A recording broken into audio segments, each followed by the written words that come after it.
Ja, mein Name ist Martin Häusling. Ich bin eigentlich gelernter Landwirt, bin jetzt seit 2009 im Europäischen Parlament, da im Umwelt- und im Agrarausschuss und beschäftige mich schon lange mit dem Thema Boden, weil als Landwirt ist das ja die Produktionsgrundlage und deshalb arbeite ich jetzt und bin auch im Verhandlungsteam zu dem Säulenmanagement, zu dem Soil Law, was jetzt auf den Weg gebracht wurde, und ich hoffe, am Ende bekommen wir ein gutes Ergebnis.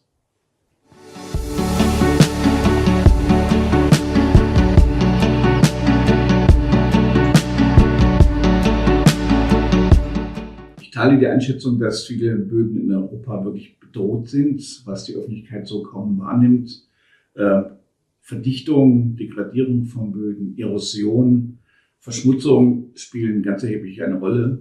Und tatsächlich muss man davon ausgehen, dass in Europa 1 Milliarde Tonnen Erde, also fruchtbarer Boden, verloren geht durch Erosion. Das sind gewaltige Zahlen.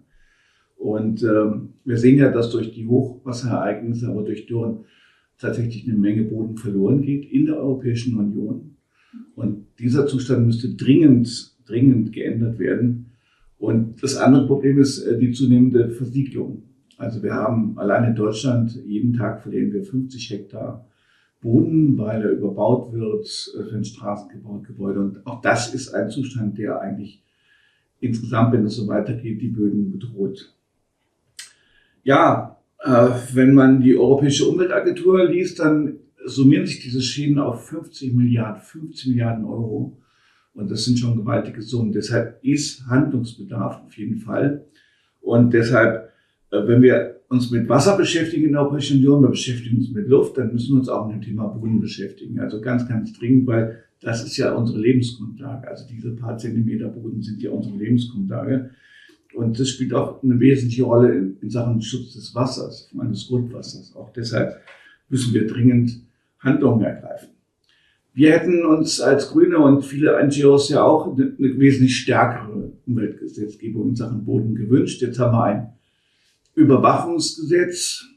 Wir müssen das jetzt so akzeptieren, weil viele Mitgliedsländer haben große Vorbehalte dagegen, dass das Thema Boden eine europäische Gesetzgebung wird. Es gab ja schon mal einen Ansatz in 2002, der ist gescheitert und deshalb ist die Kommission ja jetzt auch so vorsichtig. Aber mindestens das, was wir jetzt als Gesetz vorliegen haben, mindestens das müsste jetzt durchgehen.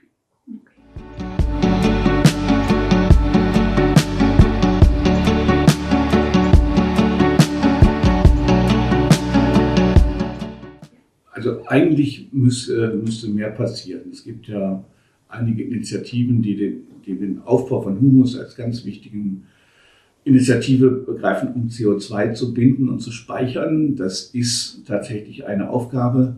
Das hat aber auch was mit zu tun mit der landwirtschaftlichen Praxis. Also wir bräuchten eine nachhaltige Praxis in der Landwirtschaft. Die haben wir leider in vielen Bereichen nicht. Da werden Böden halt ausgebeutet und wir müssen zurückkommen zu einer nachhaltigen Bodenbewirtschaftung. Ich glaube, das ist ganz wesentlich.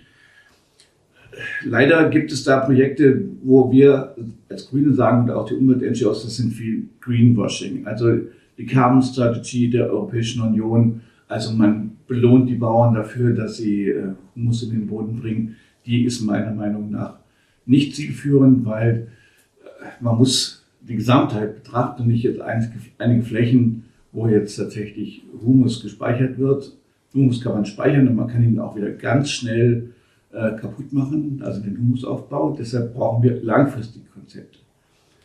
Wir brauchen also eine gemeinsame Strategie in Sachen Landwirtschaft und der ganzen Klimainitiativen. Das muss übereinander gelegt werden. Also wir können nicht eine Landwirtschaftspolitik machen, die immer nach wie vor noch auf Ertrag setzt, auf stärkere Ausbeutung der Böden und auf der anderen Seite versuchen, mit solchen Projekten CO2 im Boden zu speichern. Das wird nicht funktionieren. Wir müssen tatsächlich, und dazu ist ja die ökologische Landwirtschaft der Maßstab, dass wir mit diesen Methoden mehr nachhaltig bewirtschaften und damit auch mehr Humus in den Boden bringen, damit auch mehr CO2 speichern.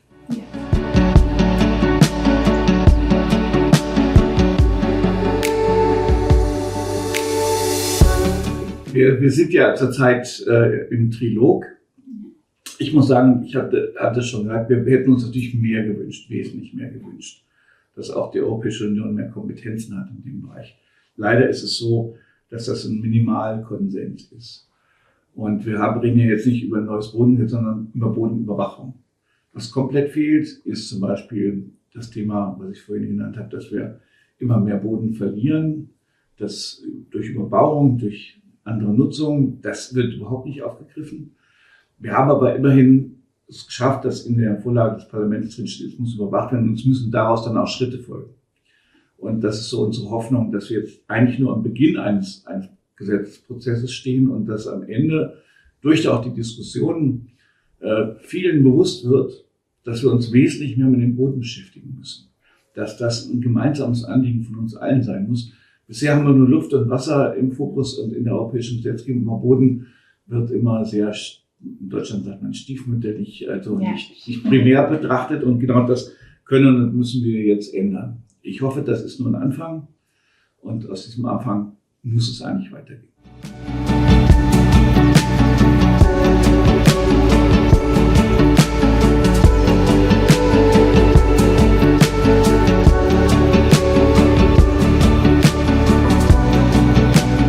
Ich finde, das Solo-Projekt ist wunderbar und es passt genau an die Zeit. Ich selber habe mich jetzt auch erst neuerdings damit beschäftigt, aber es ist wirklich ein guter Ansatz, um die Bodengesetzgebung voranzubringen, weil ich erlebe das ja auch unter Kollegen. Es gibt enorme Wissenslücken über das Thema. Viele sind sich der Dramatik der Bodenverluste gar nicht bewusst und deshalb, wenn wir da jetzt Projekte anschließen können, die sagen, okay, wir müssen mehr Forschung betreiben und gerade auch die landwirtschaftliche Praxis in vielen Bereichen verbessern und ändern.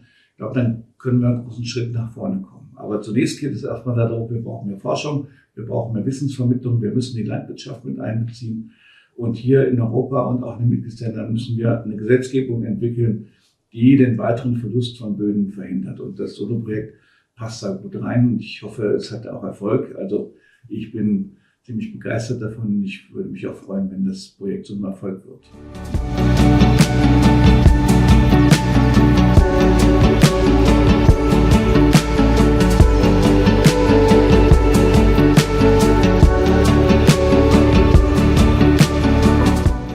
Ja, wir stehen ja tatsächlich kurz vor einer Einigung zwischen Rat und Parlament. Also der Trilog könnte vielleicht sogar in diesem Jahr noch beendet werden.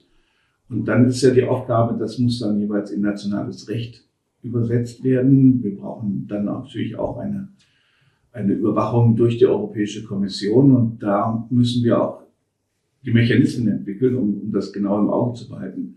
Wir müssen auch mit allen 27 Mitgliedsländern dafür sorgen, dass da was passiert. Also es reicht nicht, wenn jetzt nur einige mitmachen und andere nicht. Das wird, glaube ich, eine wirklich große Aufgabe sehen. Ich sehe, im Moment gibt es nicht viele Experten in den Reihen der Europäischen Kommission. Und ich glaube, das müssen wir stärken. Auch da müssen wir Wissen hinbringen. Da müssen auch die Kontrollmechanismen, die müssen auch da entwickelt werden. Und ich hoffe, dass wir dann auch mit diesem Gesetz initiieren, dass nationale Regierungen es weiterentwickeln, national das dann auch noch ambitionierter betreiben. Das wäre meine Hoffnung und wenn da Wissenschaft ihren Teil dazu beitragen kann, wäre das extrem wichtig, um nach vorne zu kommen.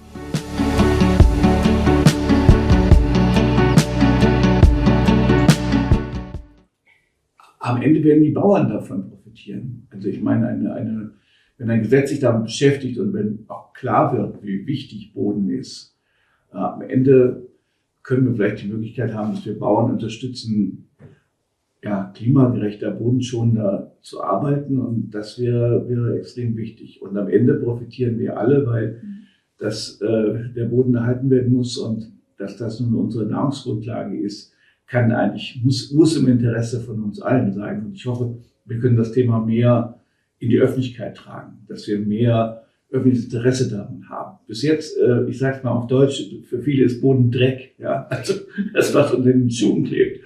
Aber wir müssen erkennen, dass das unsere Lebensgrundlage ist und dass wir das genauso wie Wasser, genauso wie Luft in den Mittelpunkt unserer Politik stellen müssen.